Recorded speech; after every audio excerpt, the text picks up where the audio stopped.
Hello, my name is John Carr, and I'm co-director with Kim Daniels of the Initiative on Catholic Social Thought and Public Life at Georgetown University.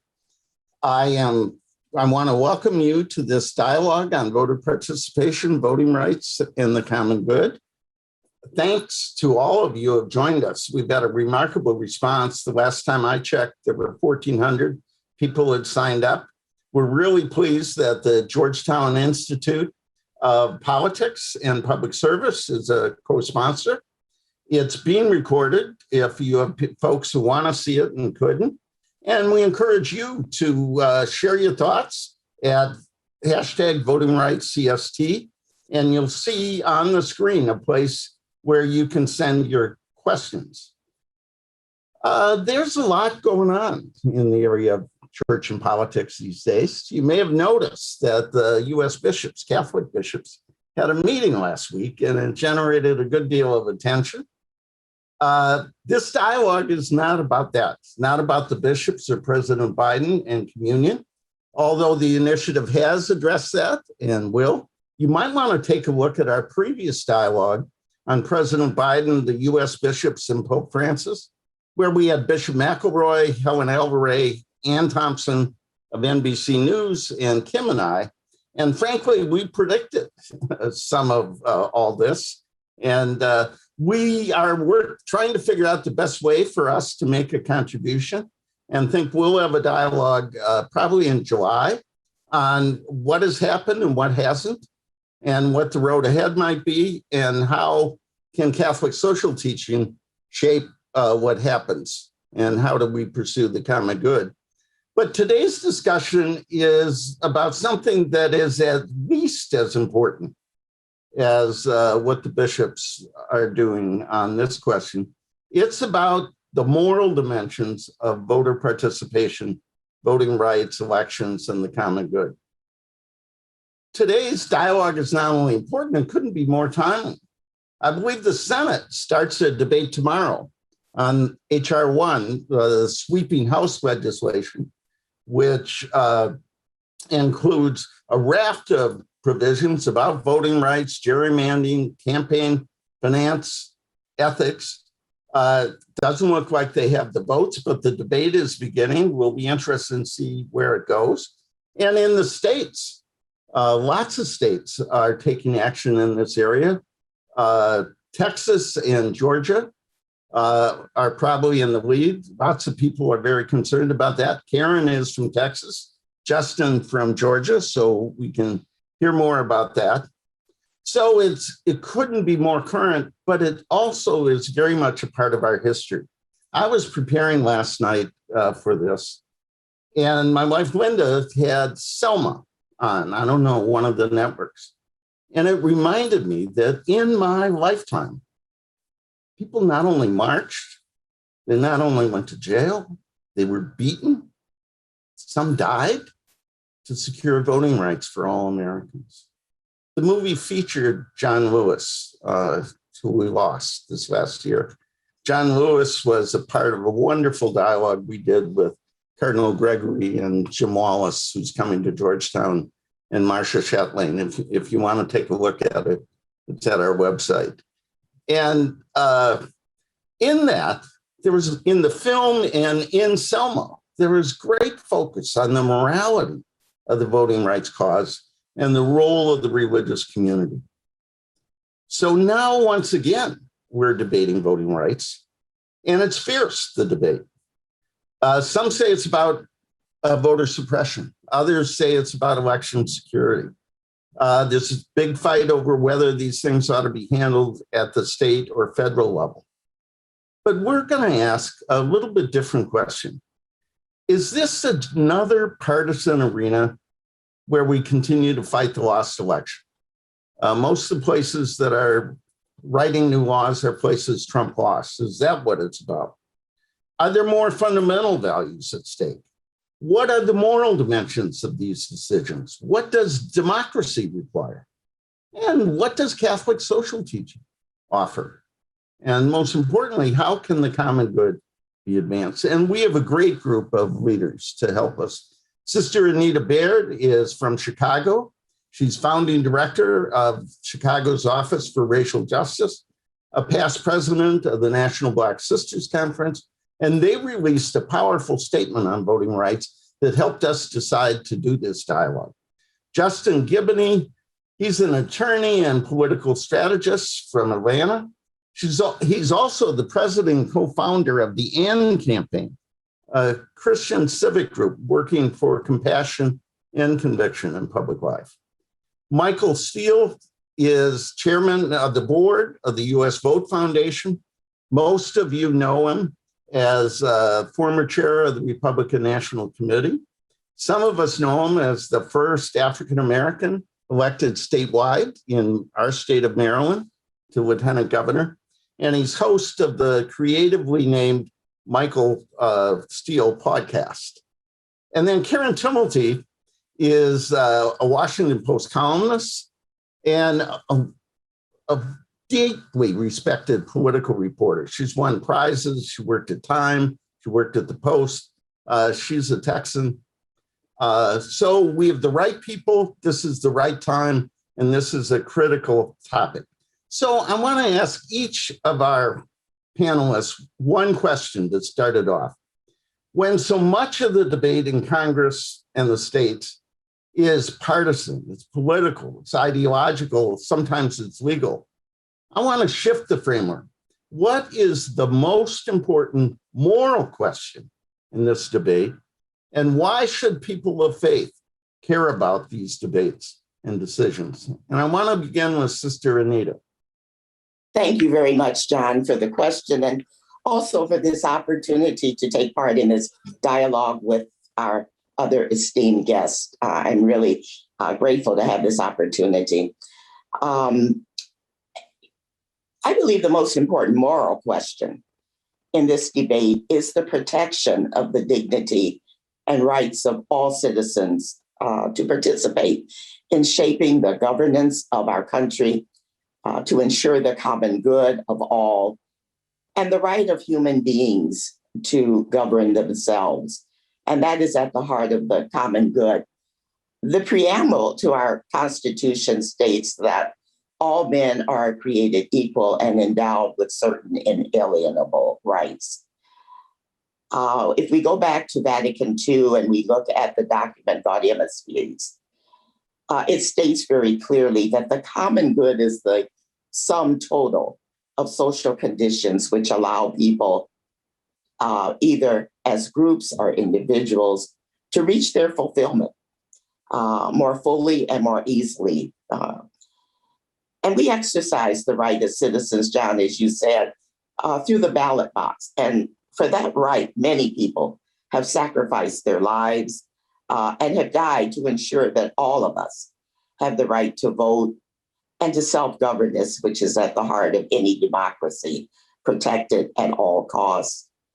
So to pursue that common good is to work for what is the greatest good, I think, for all people, not for just the powerful, those that have the loudest voices, those that can lobby in the halls of our government, but for all the people. And that leads to the common good that creates a nation that can work together and can also be concerned about worldwide issues that we need to address. So as people of faith, I think we need to care about these debates and these decisions because of the rights of the least and the most vulnerable are not being guarded and protected. And I think for us, certainly as the National Black Sisters Conference, in collaboration with the Leadership Conference of Women Religious, we felt we had to speak to this and address this because it is our responsibility and duty as Christians. Thank you. Thank you, Sister, and thank you for the conferences and LCWR's leadership. Karen, you've been covering this debate for a long time. What do you think the most important moral dimension, and why should people of faith care about this? Well, again, thank you for holding this conversation and inviting me to be part of it at this very critical time.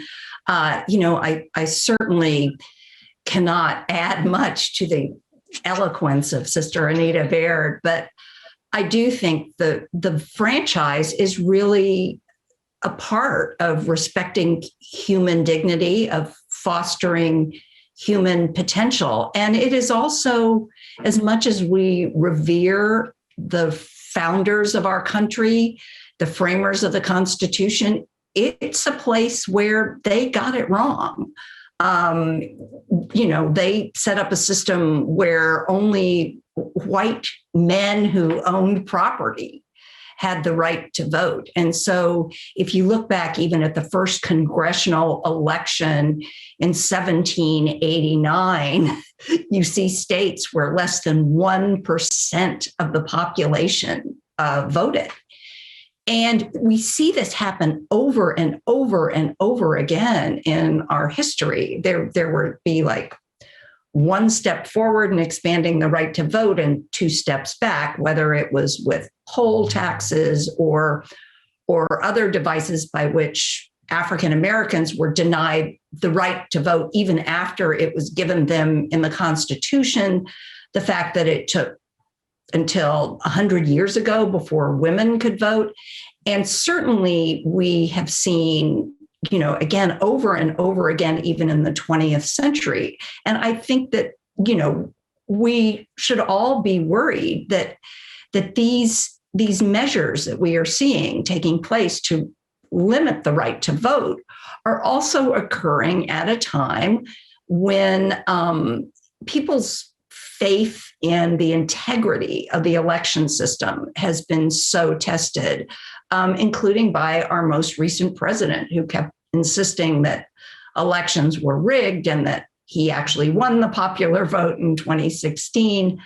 To have, again, the right to vote being attacked at the time when the integrity of our elections are also being questioned, I think is just a particularly worrisome development. Michael, first of all, you win the award for the best backdrop. I mean, stained glass is a really nice touch for our dialogue. It's Georgetown. What can I say? It goes back to where you studied for the priesthood. Right. Some things never leave you. What's your take? Why is this a moral concern, and why should people of faith care?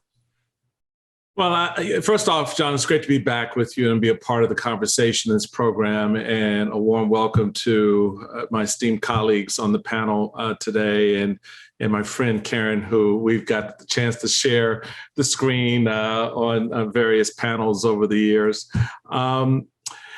So I guess I kind of come at this a little bit differently, certainly coming out of a political space and having the background that I have as a former Augustinian seminarian and all of that. The morality for me really kind of hinges on the answer to a question. Are you promoting or blocking the constitutional right endowed to every citizen in the United States? As Sister Baird put up the words of our founders, that inalienable right, that connection, that this is somehow a part of our birthright, an inherent to being a citizen of the United States. So for me, if you are in the process of blocking, then you are acting amorally. You are acting against that right given to us by God. And so when I look at members of my party currently in well over 40 states around the country, systematically trying to deconstruct that right because they did not like the outcome of an election. Going back to the point that Karen made about the former president perpetuating a big lie that for their own political self-interest and their own political aggrandizement and fear of being somehow chastised by a class of individuals who believe that lie, that they are now trying to turn back the clock on those rights, constitutionally speaking, but stand as an affront to what the founders recognized, even though they carved that right out specifically for white men who were of landed gentry. I think that is something that, for me, is much more of a driver in looking at the morality of this, that you are standing in contravention of the right that was laid out on paper constitutionally, but we know is inalienable to us as citizens. Thank you, Michael. Justin, you're in a dialogue with a bunch of Catholics, but you're an evangelical leader. What from your perspective makes this a moral issue and a concern for people of faith? Yeah, first of all, John, it's always an honor to be on one of your panels. Thank you so much for having me, and an honor to be here with these distinguished guests. I wouldn't call myself an evangelical, certainly a Protestant from the traditional Black church. But I think the answer should be the same. This is a matter of human agency.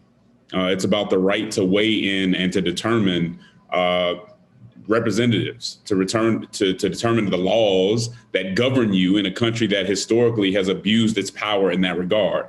It's about the importance of representation in a country that was founded, or at least in part, on the acknowledgement of that principle, but as we've heard earlier, very quickly, if not simultaneously, denied that representation to others. And especially when you're talking about those in the African-American community who have been disenfranchised much longer than they've had franchise. And even when they had that franchise, it was never guaranteed. This is a serious issue that has blood on it. And if you look at the division in this country, if you look at the distrust of the system, I would say that a large portion of the Black community, which certainly isn't a monolith, voter suppression is at the center of that distrust. It's at the center of a lot of political division in this conversation. And as Christians, we know if we're to, or people of faith generally, if we're supposed to take care of the least of these, how do you take care of the least of these if they don't have a voice? If I experience something that you don't experience, if I see a problem that you don't see, but I don't have a means of addressing it, or I have to go indirectly to address it, then that just means that this country isn't what it's supposed to be. And so I think it's incumbent upon all of us to make sure that everybody is heard and that human agency is represented in this democracy. Thank you. I think that sets us up great. It's a matter of human dignity. It's a matter of human rights. It's a matter of agency. It's at the core of our Constitution after it's been amended, and it's a test in some ways of who we are as a nation. Let me turn to each of you now for a longer conversation. Let me start with you, Karen. You're a columnist. People ought to read. You had a column yesterday about the bishops and Biden and going back to the Kennedy experience. You wrote a piece why I called you, frankly, about the importance of democracy. You're also a parishioner, a Catholic. You talk about that in your columns. You were a part of one of our 10 dialogues on sexual abuse and wrote and spoke from the pews. But you're also a Texan. My favorite line in your bio is you're a graduate of David Crockett High School. I've never heard him referred to as David Crockett, but you're also a graduate of the University of Texas, the Harvard Business School. I'm asking you to put on your reporter's hat. What is going on? What's going on the Hill? What's going on in the States? What's going on in Texas? What is at stake here? Where does this opening of the debate put us? Is anything likely to come of this? Give us the lay of the land, if you could. Well, I think you have to look both at what is happening in the individual states and, quite frankly, what I think is not going to happen in Washington. In my own home state of Texas, the legislature attempted to pass what would be the most aggressive of these bills, cutting back the franchise, essentially. So much of this was basically aimed at Houston where they were trying to make it easier for people to vote, including at one point by having 24-hour voting sites. The tradition in this country is that local officials were supposed to be able to control how elections are run in their jurisdictions. And, the Republican legislature in Texas, which presumably one of the principles of conservatism is keeping the power as local as possible, decided to take that power away from local officials in Houston. And this bill would also subject election workers to criminal penalties for what could be just basic, honest mistakes. So a group of Democratic legislators essentially walked out and made it impossible for them to pass this by denying them a quorum. But they're going to come back at this issue. And I think ultimately the chances are pretty good that these measures will pass in Texas. In other states across the country, you are seeing exactly the same thing happening. So tomorrow, and the Texas legislators who walked out have said, we need Washington to save us here. But I don't think that Washington is equipped to do that. And I think certainly the For the People Act, which will be coming up in the Senate tomorrow, the prospects of it passing are pretty close to zero. And in part because the Senate is so closely divided. I think too, in part, because I think it was not drafted well. I think it is too big. I don't think that you can take campaign finance, for instance, which is such a complicated subject in and of itself, which, is certain to raise a lot of court tests, and combine it with this. I do think that a more targeted bill would have had and please, I'd love to hear from the others on this, but I think a more targeted bill would have had a better shot, although still would have had a hard time getting through. So as we go into the midterm elections, I think that, basically the system is going to be the finger's going to be on the scale for the Republicans. This is not about election integrity. Most of these states had no problems. We just conducted a very safe election. But this is about appealing to the more extreme elements of the Republican base. Thank you for giving us the lay of the land, both a look at Texas and a look at Congress and particularly the Senate. One thing I want to call attention to, Karen is the author of a terrific new book called The Triumph of Nancy Reagan that fascinating. Has gotten rave reviews on sort of the role she played in the Reagan presidency. So my colleague Kim said she wanted it for Mother's Day, and you might want to take a look at it. But she's a columnist, she's a reporter, she's an author, and she's a member of our family of faith. So thanks for that. Justin, Karen talked about Texas. You're from Georgia. You've been an organizer, a political organizer. You won campaigns in Georgia. You're an attorney. And you, with that experience, have now founded with others the AND Campaign, which is an effort to help Christians bring both compassion and conviction into public life. You also have a new book, Conviction and Compassion, a guide to faithful civic engagement, and people might want to take a look at that. You're a graduate of Vanderbilt, where you played football and went to law school. That's an interesting combination. And then you've spent your professional life moving into this space of faith and politics. So what's happening in Georgia and why? And then I want to ask you, how does it look through the eyes of faith? But first, tell us what's happened in Georgia and why do you think it is gone down that road? Yeah, I think it's fairly simple, John. Sometimes we have a tendency to overcomplicate it, but here in Georgia, it's a matter of bad faith.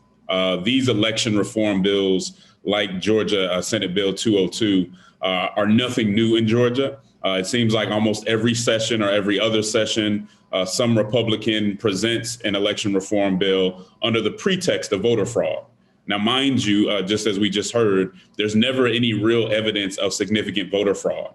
But what it does is it allows some folks to go back home and say that they stuck it to the progressives in Atlanta, which is where the Capitol is at. Now, this time around, I think the stakes were higher because of Trump's big lie that we've been talking about already, the lie that the presidential election was stolen. And because a significant number of the Republican base really believes that lie, I think the Republicans felt that they had to allay those concerns or risk losing that base for future elections. A lot of that base did not return for the runoff election when it comes to our Senate race here in Georgia. They didn't want that to happen again. And so they had to create a law that addressed the concerns that came from a lie. They had to punish the Secretary of State. They had to punish the counties that had allegedly cheated. And it was, as I think our Lieutenant Governor Jeff Duncan said, it was solutions in search of a problem. There was no problem here. It was based on a lie, but they needed this to bring that base back together so that they would keep Georgia from becoming a blue state. And so they did this by limiting absentee voting. They did it by subjecting local control of elections to state takeovers or at very least state meddling. And it's something that, again, was just purely based on bad faith. These come up quite a bit, but this was a little more significant in how it happened. And because there was such a large Democrat vote here in Georgia, I think there were measures taken to turn that over. And what this means for people of faith is we have to be honest when we step into the public square. We cannot be focused on partisanship or our own partisan interest over things, as I mentioned before, as agency and human dignity. And unfortunately, we just haven't seen enough people of faith on a certain side step up and weigh in on that. Thank you for that, Justin. Could you help me with one part of this that I follow the limiting absentee voting and voting on Sunday, the crazy thing of no food or water. One of the provisions in a lot of these bills is takes elections out of the hands of local election officials and gives power to state legislatures or others. Some people have said that's the most important thing to watch, that it's not limiting voting, it's affecting the counting of votes. Yeah, it could become a really big issue. I mean, you have basically a committee that they created, which is controlled by Republicans who can say, hey, Fulton County, we think there's a discrepancy, which, you can always imagine a discrepancy, even if the courts don't uphold it. And then therefore you can kind of take over the counting. So it could become a big issue if people take it there. And I think it's something we all have to watch out for. Michael, you come at this in lots of different ways. You're a graduate of John Carroll. You studied for the priesthood of Villanova. You're a graduate of Georgetown Law. We want to get that in there. You, as I said, were the first African-American elected statewide in Maryland as our lieutenant governor. You became chair of the Republican Party, and people didn't like some of the directions you were taking the party. And Democrats didn't like it because you really challenged where they were taking the country. So a lot of things. You helped us with a session on called the moral obligations of winners and losers. And I asked each of you a question: what should we all be doing? What should our leaders be doing? And everybody said the Republicans ought to do this, the Democrats ought to do this. And you said we each ought to examine our own conscience. And it just stopped the conversation in a good way. I want to ask you, as you're also head of US Vote, which tries to help get people be able to vote. As a Republican, as an African-American, as a Catholic, as somebody, what's at stake here? And what are the Republicans doing? What are the Democrats doing? And how can we get to a place where voting rights will be advanced instead of held back? Well, I think part of the problem is that we sort of frame the solution in the context of what a particular political party will do or will not do, is doing or is not doing. The reality of it is that we fail to pay attention to talking about our founding documents, the three most important words in all of our founding documents: we, the people. At the end of the day, what happens rests on us as citizens. We either accept it or we don't. We either encourage it or we don't. We either turn it back or we promote it. And so when you're looking at this space, and I've said this in a number of contexts over the past few months, especially, when you look at the individuals, again, I'm blind to party label. It's not about being a Republican or being upset with my party or why are you still a Republican? Why are you? No, I'm looking at what citizens in power are doing to citizens, period. And if you see people going after your vote, you get rid of those people. You unelect them. You move them on, because they are not standing in the good graces of the Constitution, and they're not standing in the important space of representing the interest of the American people. At the end of the day, and this goes back to when I was a county chairman here in Prince George's County, Maryland. I'm outnumbered and outgunned by Democrats in this county, but if I'm going to make the case to people for why this policy or that policy is important, that's where the energy is. You go and you make your case. And so I've always encouraged the greatest participation in the process, because that's ultimately what our government, our Constitution, is designed to allow. So we have to take ownership at this point. We've watched one party slide into despotism and into a form of fascism, into fake populism, dangerous populism. And we now see that playing itself out across the states in the voting space. But if you think 2020 was difficult and, we got through that, baby, you don't realize what's about to happen in 2022 as you head into 2024. What do you think all these changes to voting laws are meant to create as an outcome? You just had Karen lay out for us, that they're changing the rules on the ground so that, people who had power, meaning state officials and local elected officials, election officials, that power is being stripped of them and given to a legislature who, if they don't like the outcome, what do you think they're going to do? And so how do you stop that? Well, you unelect those individuals. They have no hold on the seats they have just because they're from your party. And they don't have any right to stay in those seats when they're putting out policies that go against the constitutional, again, the inalienable rights we have under the Constitution to participate in the process. So for me, this whole discussion begins and ends with we the people. You either like what's happening or you don't. You either change it or you don't. But if you do nothing, please don't cry and moan and groan and complain after the election when you don't like the result. Thank you, Michael. Sister, we the people is the core for Michael. For you, human dignity seemed to be the core. Obviously, you're a woman religious. You're a member of the Society of the Daughters of the Heart of Mary.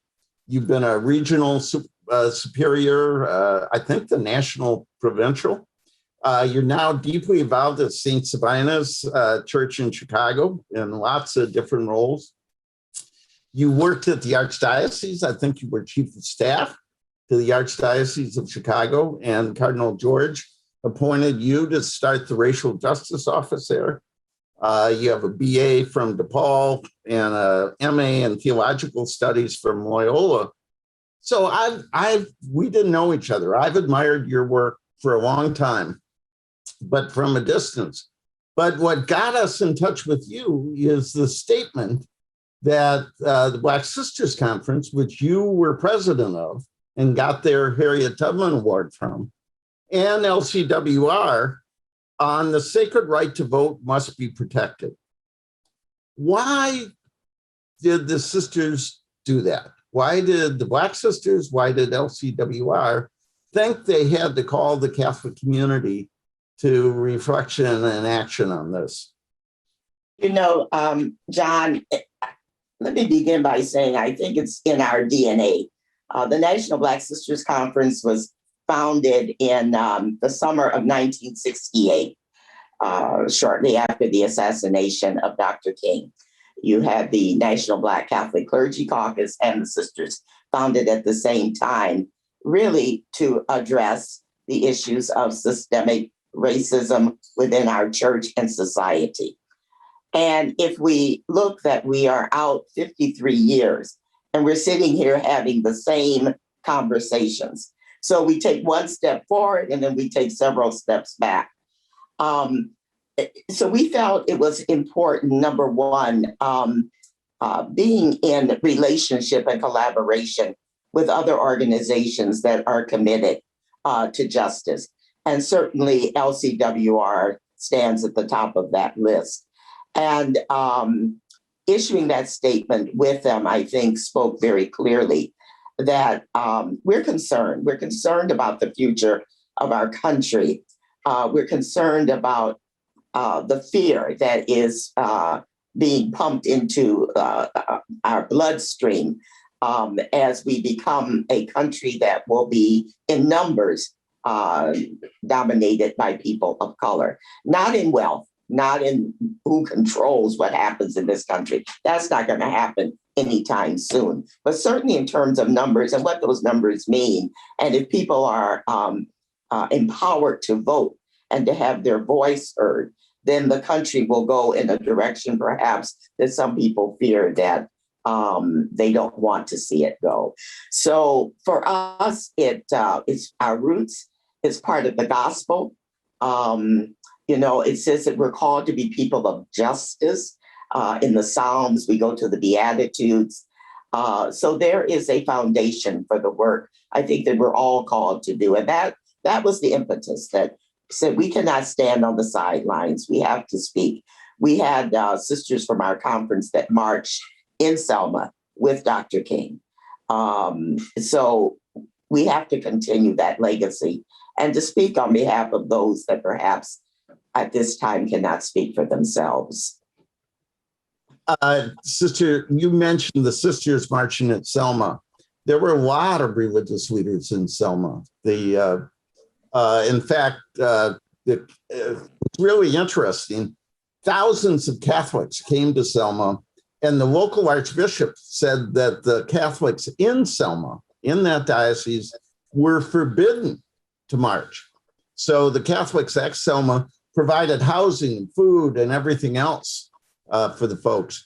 We're going to put in the resources for this, the testimony of the Catholic Bishops' Conference for the Voting Rights Act in 1963. This has been a priority for the church for a long time. What do you think, and others can join in on this, what do you think Catholics and people of faith ought to do, particularly white Catholics, people like me, and probably a bunch of people, 1,000 people on this call? Why is this an issue for us as followers of Jesus Christ and members of the Catholic community?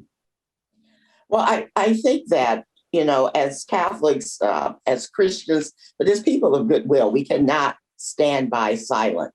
I think particularly for us as Catholics, when we talk about pro-life and we frame issues, particularly in the church around the dignity and the respect for life, we have to see this as being a life issue. The right to vote is a right to life issue. And Cardinal Bernardin talked about that seamless garment. It's not just about life in the womb, but it's got to go all the way to the tomb. And we've got to provide for the people that are here and programs that will help people to be able to provide for their families, to be educated, and to share in this American dream. regardless of your past, regardless of the color of your skin, where you came from, whether you became a citizen yesterday or you were born here and you come from generations of people that were Americans.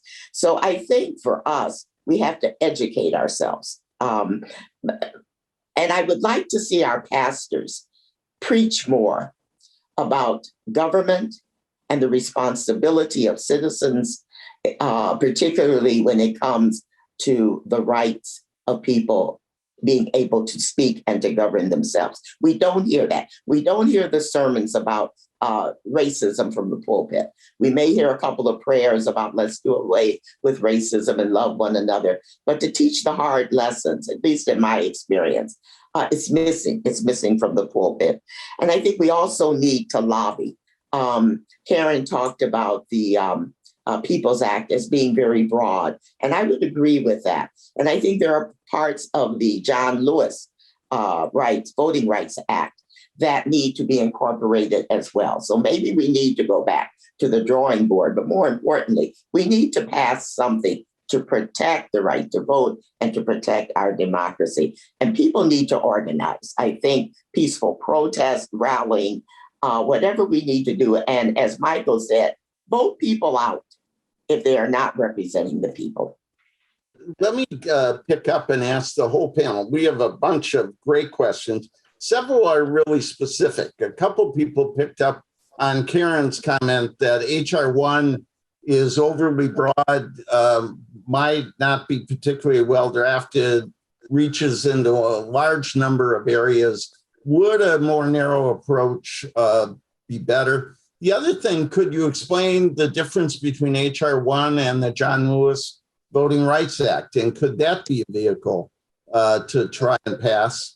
And then I have some other questions about specifics as well. But is there for me, what Justin described, where the state legislature can overturn elections? That was the name of the provision in the Texas legislature, is huge. I don't know that drive-in voting is a constitutional right. I mean, we just started doing that in the middle of a pandemic. How do you distinguish between what's essential and what's not? How do you find something that has a chance of passage? What is the relationship between For the People Act and the John Lewis Act? Anybody want to weigh in on any of that or all of that? I'm happy to weigh in on it. I think there's some really good things in HR 1. There's a lot there, and I think that's also part of the problem. If you look at the details, it's hard to say that it was drafted to be passed. Almost seems as if it might have been more so drafted for messaging purposes. And now I think the Democratic Party has put themselves in a position to defend it as if it was written to be passed. Now, again, there's some very good stuff in there, but as Karen mentioned, to deal with dark money and all these other things, that's a lot to do with one bill. When you really should be focusing on, for me, two primary things: access and gerrymandering. I think those are two things that are very important and that keep people from being able to vote and getting to those polls. So interesting conversation. The way it's being talked about a lot, though, doesn't acknowledge that HR 1 has, a lot in it, a lot of good things in it, but it's probably too broad. And I don't know that it was initially even thought that it would get past the Senate. Yeah, if I could pick up on Justin's point, which is he hits it right out of the park, because the reality of, first off, in Washington, the little dirty secret, as Karen knows, is anything that's labeled HR 1 is typically not designed to get passed. Whether it's HR 1 or SR 1, a Senate bill, it's not typically, it's like it's a wish list. It's how we feel as we begin the new session. But the reality of it is there were some important things here in the legislation that should have been carved out. And that's the point. What still I stumble over from a political strategy perspective to the very broad point of what's happening with this legislation is why the Democrats didn't hear what the people were saying and where the politics were trending. Mitch McConnell and Kevin McCarthy were telling you straight up front they weren't going to play ball with you. So why not politically make it more challenging for them not to play ball with you? Not them directly, but their members behind them, particularly given that you've got more Senate seats up on the Republican side in 2022 than on the Democratic side. So play the odds in your favor. Carve out the specific language that touches on the gerrymandering, the redistricting, and the voting rights. Leave all the other stuff for feel-good legislation later on, because you know that's not going to get passed.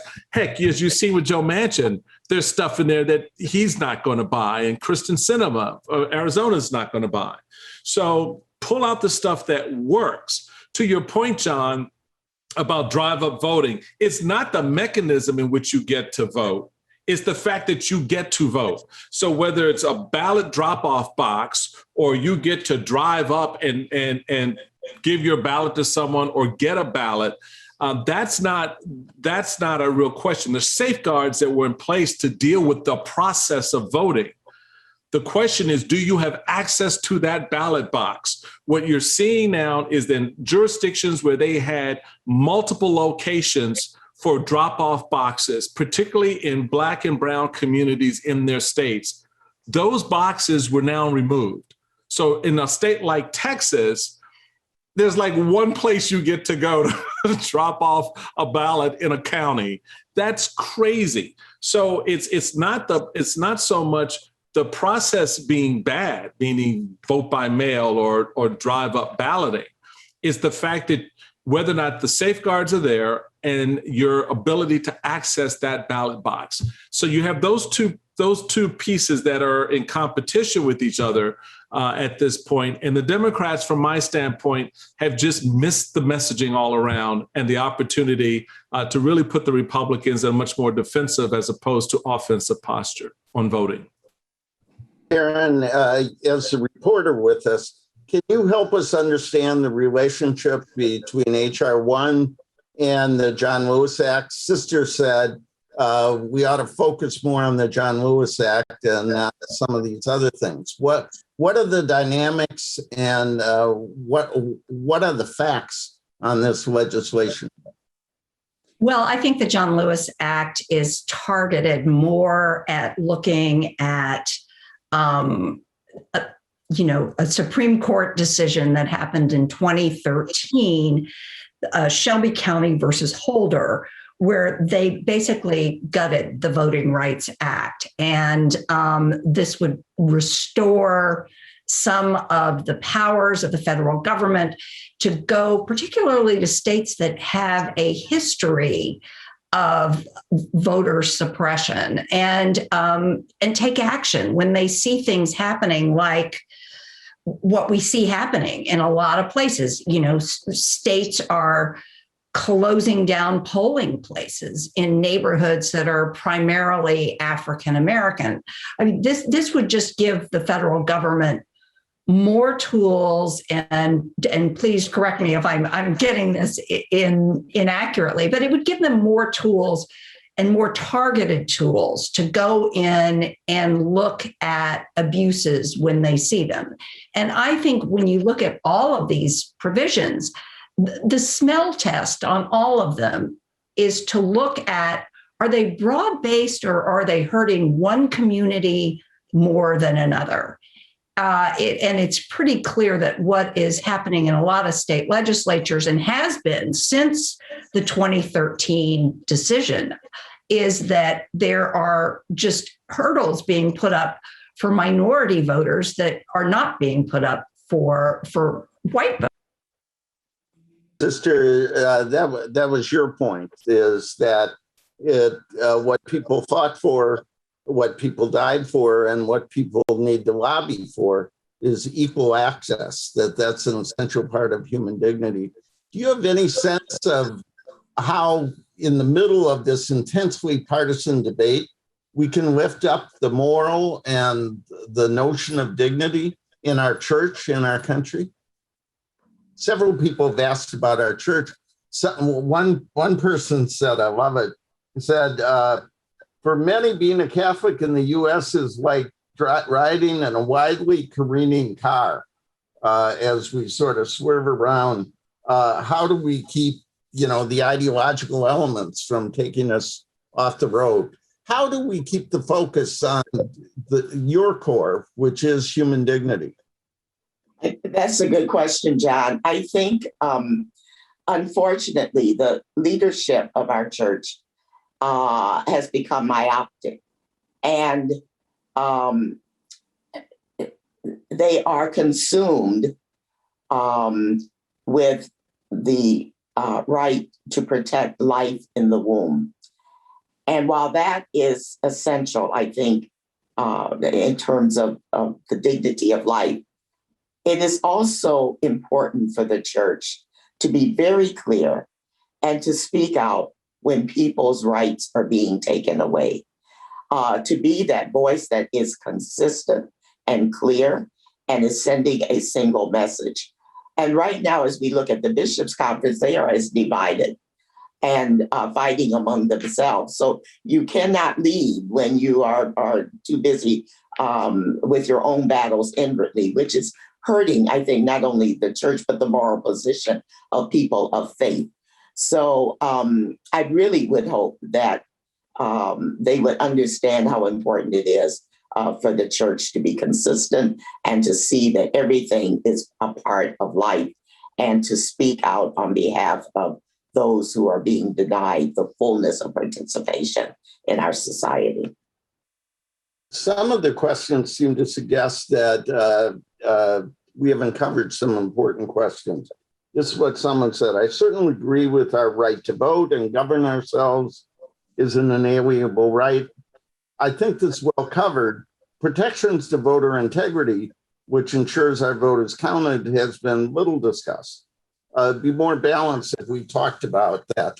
What about election security? Several of you have said what was Justin's line, this is a solution in search of a problem. But couldn't some of this create problems with election integrity? How do we make sure there are safeguards in place?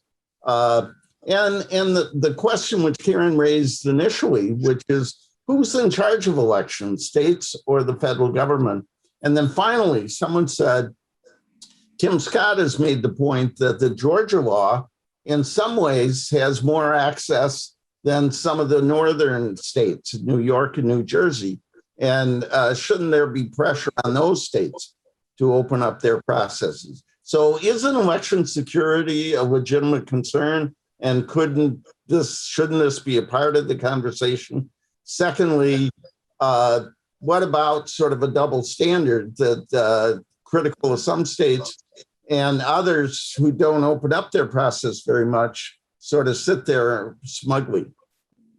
Yeah, I would say, John, that in most instances, we do have safeguards. There are laws and there are ways of following up to make sure that a whole lot of voter fraud isn't going on. The problem here is when we bring up these new laws, we're not coming also with the proof or the evidence that there is serious voter fraud, that we need to do something that would actually obstruct people from getting to the polls. So you have two things here. You have wanting to have integrity in your elections and making sure that people aren't voting a whole bunch more than they should. And then you also have the idea that you don't want to set up obstructions, especially on one community that keeps them from voting. Given the history of America, though, especially when it comes to the African-American community, it should be a high level of scrutiny when you have these laws that could be obstructive to people getting to vote. A very high level of scrutiny just based on that history. And so I would add that to the whole conversation. But let me say this. It is true that there is somewhat of a double standard. New York can do better when it comes to access to the polls. Also, I think we have to be very careful, even in Atlanta, when we talk about the long lines. Because I care about voters' rights, I want to make sure that this is an honest conversation. Sometimes these long lines are because of the county. It's not necessarily because of the state. And when we have these conversations, even on the left, even some of my progressive brothers and sisters, we need to be honest about what's actually happening. Everything isn't because of the state or because of these new voter laws. When it is the county, when it is some of these progressive counties that need to do better as far as people getting through quicker, then we need to make sure that they do better and put the pressure where it deserves to be. So I understand that question. Michael, any comment on how somebody said, what's the sweet spot between voting rights and election security? Well, the sweet spot between voting rights and election security is understanding that they go hand in hand. It's not you can't, it's not one or the other. So the reality for a lot of people is how do we make sure that my access to the ballot box is not only protected but secured, and I think that's where we get into the broader debate about, particularly when you see what's likely proposed on Capitol Hill with a number of pieces of legislation inserting a federal role in what is constitutionally defined as a state responsibility when it comes to voting. And so that's going to be an ongoing battle.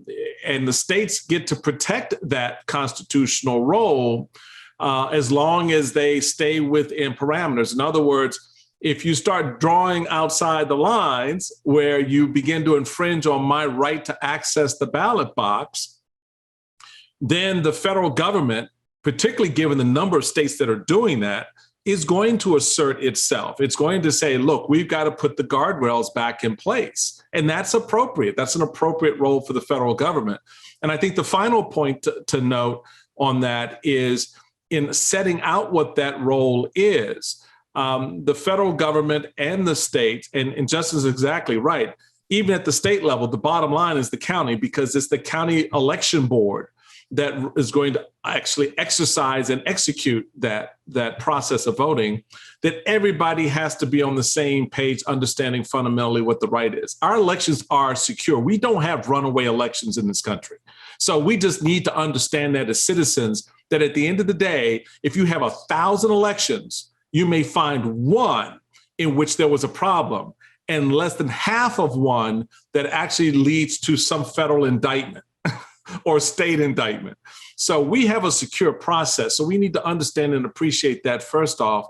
And then lastly, just recognize that in order to maintain that, we have to align the relationship between the state and the feds in how we go about actually executing elections. Can I just add, there is an election security issue that I think is very real and that should be getting more attention, which is that it has been nearly 2 decades since the federal government has given states and counties resources to upgrade their equipment. And they are now operating in many places with voting machines that are, in fact, vulnerable to hacking, that are outdated. And I think the real danger, the real security danger to our election system is not that a lot of people who are not legitimate voters are showing up at the polls. The danger, in my opinion, is that this infrastructure itself is vulnerable, and Congress has not done anything on this since 2002, which was right after that nightmare of an election in 2000. Well, I know nothing about technology, but if they can hack the pipeline and hack the Defense Department, I worry about the election system. Somebody ought to be on guard. We're out of time, but I want to ask each of you for a final comment. And I want to paraphrase a really powerful appeal that came in. It's really hard to dialogue these days with people who are absolutely convinced that something is not true, is true, and that they get encouragement. People who think that we're not part of the same family, either as a Catholic Church or as a nation, but we're adversaries, that we can't even agree on who won the election. And now we're disputing on how to protect the vote. How do you build bridges? How do you build consensus? How do you build enough so that our country can move forward as a matter of racial justice, as a matter of simple justice, and make sure that everybody can vote? What if you're sitting out there, you're one of 1,000 people or more asking, this is really smart, this is really thoughtful, what can I do? Sister Anita, in some ways, this was your and the sisters' movement that convinced us we had to step up and do this. What should people do in a divisive time like this? I think the most important thing is that we give each other the benefit of the doubt, and we're willing to sit down and to have the hard conversations around very difficult subjects. But it's important that we do that if we are going to not only survive, but to thrive and to pass on a nation to future generations that we're proud of. So I think we just have to keep the conversation going. Karen? I really don't know that there is anything that I have to add to that except to say I totally agree with it. Well, that's the first time anyone's done that on one of our dialogues. Michael, don't you do that. You always have a thought. Well, I do, but I think sister, look, I'm the last one's going to go up against the sister. So you know. I'll explain this to you, Justin, later. You don't mess with that just does not happen in any world. So, so we're clear. No, I think sister Anita put it exactly right. And I would just add this. Folks, don't allow yourselves to be weaponized against your neighbor. Don't allow your belief system, your engagement, your call to citizenship be used to weaponize against you. While we didn't talk about it here, it's my big concern with what the bishops are doing right now, weaponizing Holy Communion because they don't like the political outcome or they don't like the policy outcome. And so I really think we need to be mindful of that more than anything else. Michael, you'll be interested in our session on that in July. Oh, yeah. Justin, take us home. What do we do to ensure the sacred right to vote, what the sisters call the sacred right to vote, in a very divided time? I would say we all have to enter into the conversation, our political discourse, a little more honestly and put principle before partisanship. But I would be remiss, I think, or disingenuous not to say in this particular issue, the GOP needs more people like our Secretary of State here in Georgia, Brad Raffensperger, and our Lieutenant Governor, Jeff Duncan, to stand up to the big lie. You have to stand up to the big lie. Thank you. That's powerful. This has been a great conversation. And frankly, it's been a great year for the initiative. Since Georgetown's campus was closed, I think this is the 34th dialogue we've done. We have more than almost 120,000 viewers that have tuned in. So we haven't seen each other, but we've reached a lot more people. Those dialogues are on our website if you're interested. This recording of this dialogue will be on our website and we'll share it with you. We want to thank our friends at the Institute of Politics and Public Service for co-sponsoring this. Carly Hendry is our friend there and Mo does a great job there. My colleagues, Kim and Anna, help make this happen. It's true all the time. I especially want to thank Sister Anita, Justin, Michael, and Karen for your thoughtful, provocative, challenging, and somewhat reassuring comments as we think back to what it took to secure voting rights for every American and what it may take now to redeem that process. So thank you for your participation and thanks all those who tuned in. And I hope you will stand up for the dignity of all and the right to vote. Thank you very much.